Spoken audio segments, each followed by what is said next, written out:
Hello दोस्तों, Bollywood shorts में आपका स्वागत है। आज मैं आपको एक फैंटेसी फिल्म दिखाऊंगा जिसका नाम है टेल्स ऑफ टेल्स।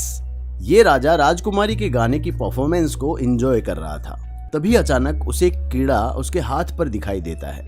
राजा उसे मारना चाहता था, लेकिन कीड़ा राजा के दिमाग को पड़ रहा था और वो राजा के आदेश के अनुसार लेफ्ट हैंड से राइट हैंड पर कूद रहा था। छोटा कीड़ा राजकुमारी की परफॉर्मेंस से ज्यादा इंटरेस्टिंग था।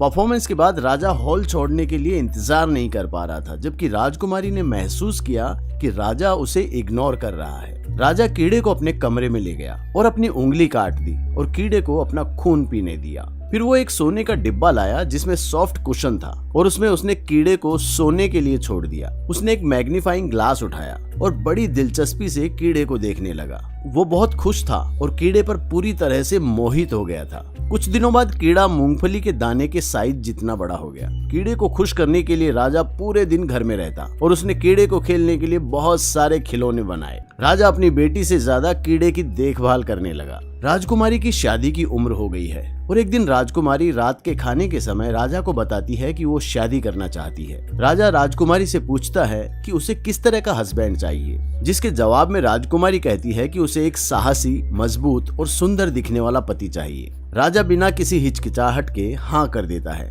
लेकिन वो अपनी बेटी से इतनी जल्दी दूर नहीं होना चाहता था। उसी वक्त राजकुमारी कहती है कि मीट अच्छे से पका नहीं है, जिससे राजा को अपने कीड़े की याद आती है। वो एक बर्तन में मीट लेकर अपने कमरे में चला जाता है और धीरे से कीड़े को पुकारता है।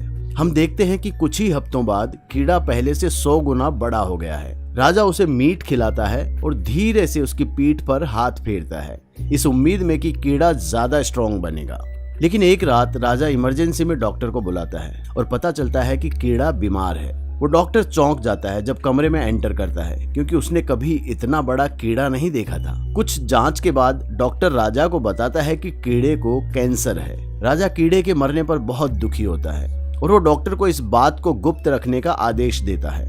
अगली सुबह राजा राजकुमारी से कहता है कि उसने पहले से ही उसके लिए एक पति चुनने का तरीका सोच लिया है। कुछ दिनों बाद राजा एक विशेष जानवर की खाल बाहर लटका देता है और कहता है कि जो भी बता देगा कि ये खाल किस जानवर की है, उससे राजकुमारी की शादी हो जाएगी।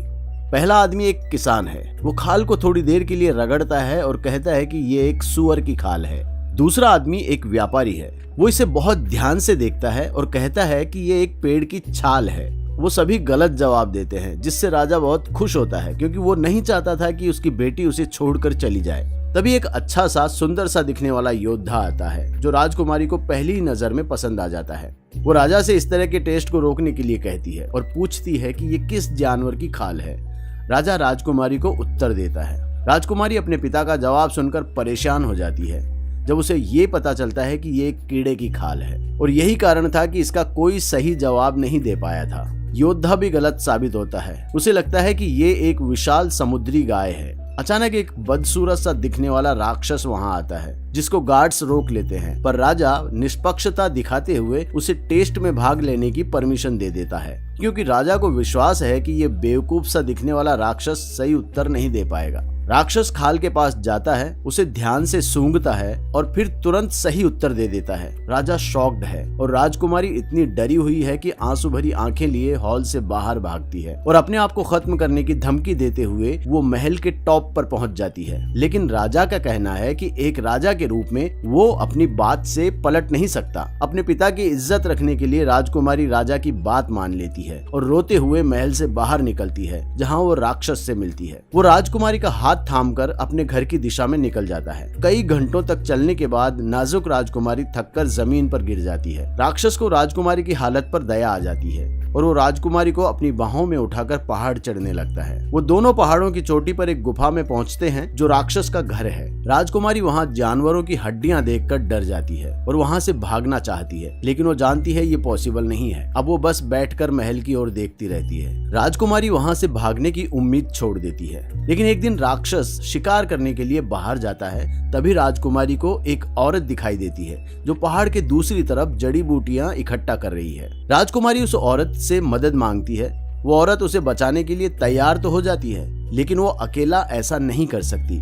उसे अपने पति और बेटों की मदद की जरूरत पड़ेगी, इसलिए दोनों अगले दिन इसी जगह मिलने का निश्चय करते हैं। राजकुमारी इतनी खुश है कि वो पूरी रात जागती रहती है। अगली सुबह जब राक्षस ध्यान नहीं दे रहा होता है, राजकुमारी छुपकर गुफा के बाहर निकल जाती है। राजकुमारी उस औरत के बेटे को देखती है। पता चलता है कि ये परिवार सर्कस में काम करता है और ये लड़का रस्सी पर चलता है। वो राजकुमारी को अपने कंधे पर उठाता है और पहले से लगाई हुई रस्सी पर चलता है और धीरे धीरे पहाड़ की दूसरी तरफ बढ़ता है। लेकिन उसी वक्त राक्षस को अजीब सी गंध आती है और वो गुफा के बाहर निकलता है। जैसे ही लड़का और राजकुमारी दूसरी तरफ पहुंचने वाले होते हैं, राक्षस उन्हें देख लेता है। राक्षस रस्सी पर लटक कर उनको पकड़ने की कोशिश करता है और जैसे ही वो उनके पास पहुंचने वाला होता है, वो रस्सी काट देते हैं। जब सर्कस फैमिली राजकुमारी को महल की दिशा में ले जा रहे होते हैं, तभी अचानक राक्षस वहां आ जाता है। पूरी फैमिली उससे लड़ती है, लेकिन राक्षस बहुत ताकतवर है और वो 3 लोगों को मार देता है। रस्सी पर चलने वाला लड़का अपनी माँ और राजकुमारी के साथ वहां से भाग जाता है, लेकिन राक्षस उनका पीछा कर रहा है और उनको पकड़ने वाला ही है। वो तीनों एक पत्थर के पीछे छिप जाते हैं। लड़का आग जलाकर राक्षस को मारने की कोशिश करता है, लेकिन राक्षस लड़के और उसकी माँ को मार डालता है।